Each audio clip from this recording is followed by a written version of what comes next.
aqui. Mirante FM.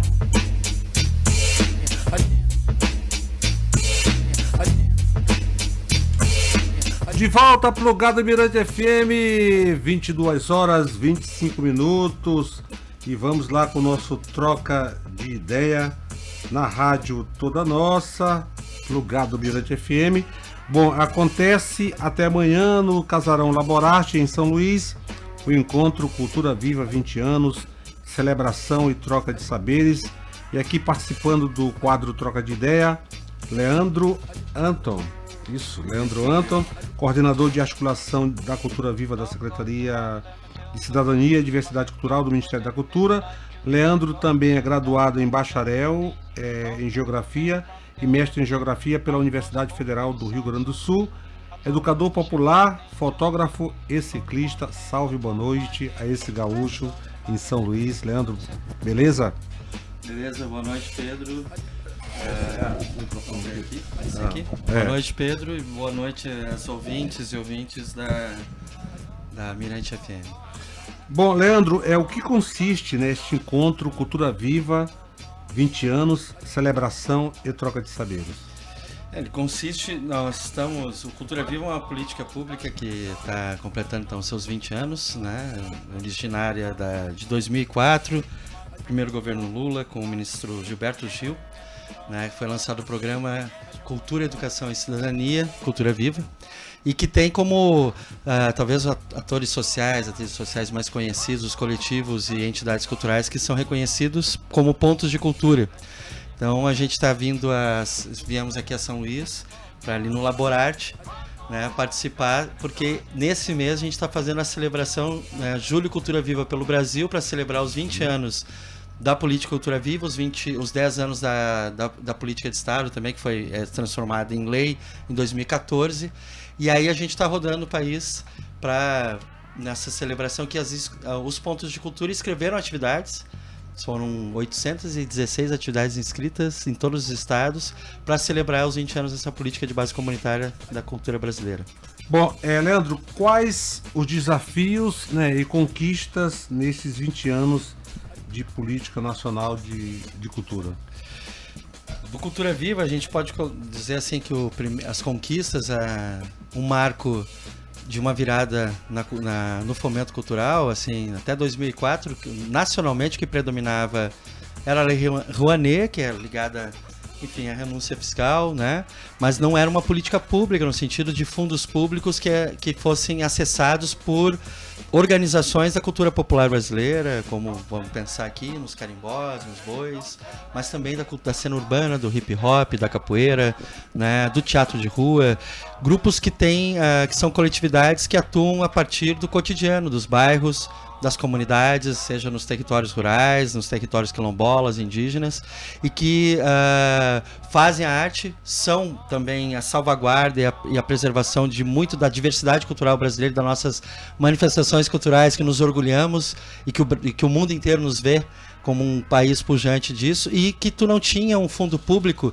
que fortalecesse essas organizações e elas pudessem acessar por editais públicos e por que não for, enfim, para poder continuar os seus processos, fazer a sucessão das suas atividades. Então, isso foi uma das conquistas. Então, há uma política nacional a partir de 2004 que também trabalha com fundos públicos, e outra conquista foi transformar esse programa, que era um programa de governo, em política de Estado em 2014, numa lei que tem hoje, então, aí uma rede nacional de organizações de base comunitária que são formadas por mais de 6 mil pontos de cultura já reconhecidos. Bacana. Bom, você como gaúcho, pela primeira vez em São Luís, mas já teve contato aí hoje no Casarão Laborarte com essa nossa diversidade cultural. Qual a leitura que você faz dessa diversidade de expressão cultural existente no Maranhão e qual é a importância dessas manifestações para a cultura brasileira? Então, a importância, assim, primeiro é garantia dos direitos, a Lei Cultura Viva, ela vem também para pensar a cultura como direito social, e os direitos culturais. Então, a diversidade, assim, de manifestações que estão na matriz da cultura do Maranhão e também compõem um mosaico da cultura brasileira, é fundamental tu teres políticas que são acessíveis a esses grupos, né?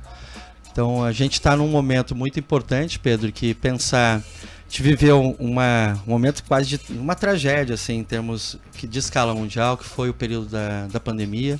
Nela surge a Lei Aldir Blanc emergencial, né? E naquele momento, inclusive, esses grupos puderam acessar recursos para poder ter a manutenção como trabalhadores e trabalhadoras da cultura, mas também poder contribuir com quem estava nas suas casas a ver transmissões da diversidade cultural brasileira, né? E isso daí foi possível a partir, por exemplo, de uma política de Estado que reconhecia e que tinha um cadastro dessas organizações. Isso também colaborou com a salvaguarda, naquele momento, desse patrimônio. Os bois, como eu falei, o carimbó, as comunidades quilombolas que tu tem, tanto urbanas como rurais. E nesse momento agora da retomada do Ministério da Cultura, a gente tem com a política de fomento, que é a Aldir Blanc, que saiu de uma lei emergencial e virou uma política de fomento pelos próximos 5 anos. Então, por esses próximos 5 anos, esses grupos têm a possibilidade de ter uma previsibilidade de acessar recursos todos os anos e manter essa pujança do que é a cultura aqui no Maranhão, mas em todos os estados brasileiros. Então, há uma obrigatoriedade, por exemplo, do Estado do Maranhão, a partir da sua Secretaria de Estado, de investir no mínimo 10% do recurso que ela recebe dessa política. Para ter ideia, isso significa 6 milhões de reais no estado do Maranhão, no mínimo, por ano, para essa base comunitária.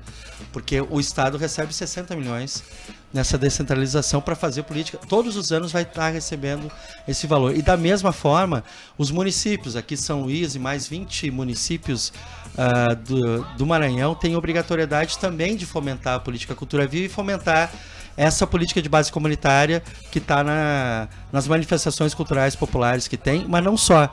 Na cena urbana, tu pode pensar num slam, tu pode pensar num grupo de hip hop, tu pode pensar num teatro de rua, como eu te falei, um coletivo de fotógrafos, enfim. É uma política voltada para coletividades. Então ela atende à preservação de um fazer ou de conhecimentos que estão reconhecidos numa comunidade e numa coletividade, seja ela com CNPJ ou sem. Bom, são 20 anos, né, de política nacional Cultura Viva. A gente vê que existe, né, vocês fazem oficinas, práticas, né, troca de saberes, conhecimentos.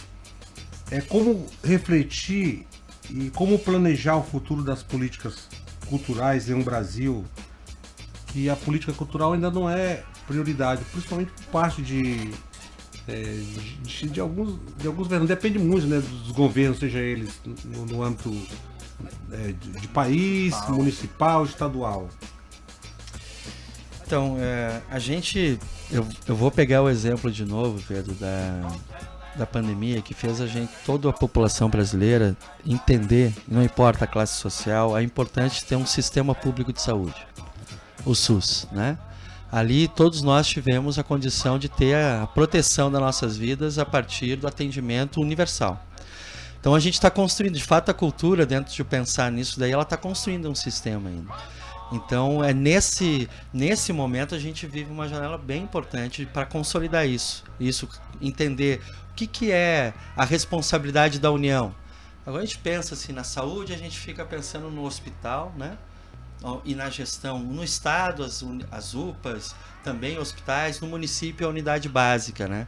Na cultura e no Cultura Viva, tu pensar o ponto de cultura, aquele núcleo cultural do bairro, né, da comunidade, deve ser uma prioridade do município.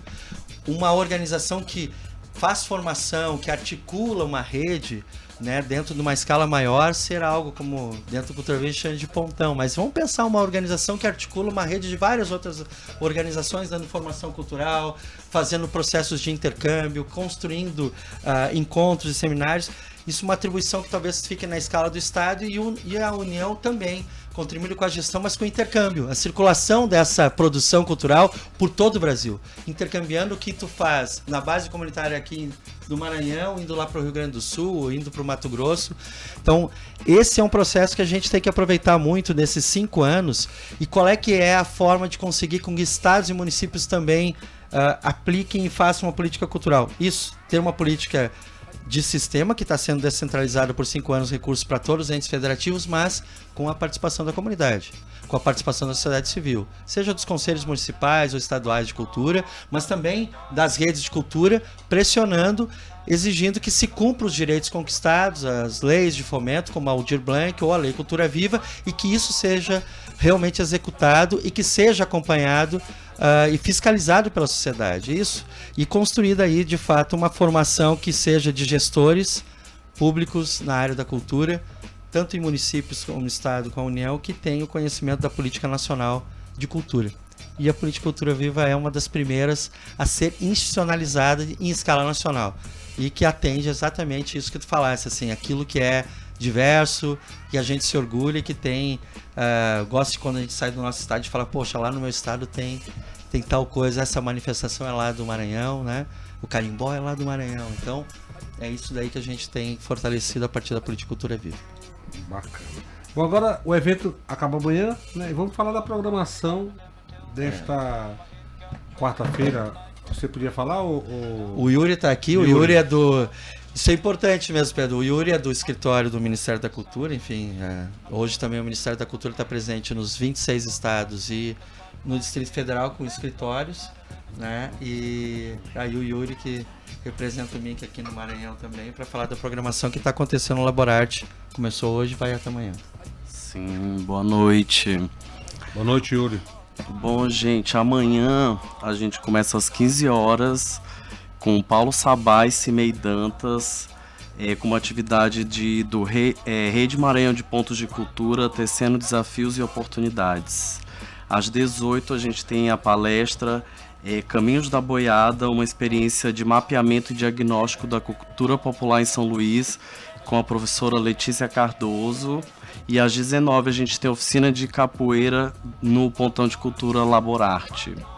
Então é isso. Essa é a programação, né? De amanhã no Casarão Laborarte, né? Isso, das 15 às 20 horas. Bacana. Então eu conversei aqui com o Yuri, né? Também do Ministério da Cultura, aqui representando o Maranhão, né? E também com o Leandro Anton Gaúcho, coordenador de articulação da Cultura Viva da Secretaria de Cidadania e Diversidade Cultural do Ministério da Cultura. Quero aqui agradecer a presença dos dois. Mais algum recado a ser dado? Eu deixo um recado que, assim, os ouvintes, a gente acompanhar, né? Até o final do ano são vários editais que devem estar sendo lançados não só pelo Estado, mas em todos os municípios do Maranhão e aqui em São Luís, né? Na capital, e que realmente façam que esse recurso para os trabalhadores e trabalhadoras da cultura chegue no seu destino, né? E tenha a execução da Lei Aldir Blanc até 31 de dezembro, né? Então vamos lá.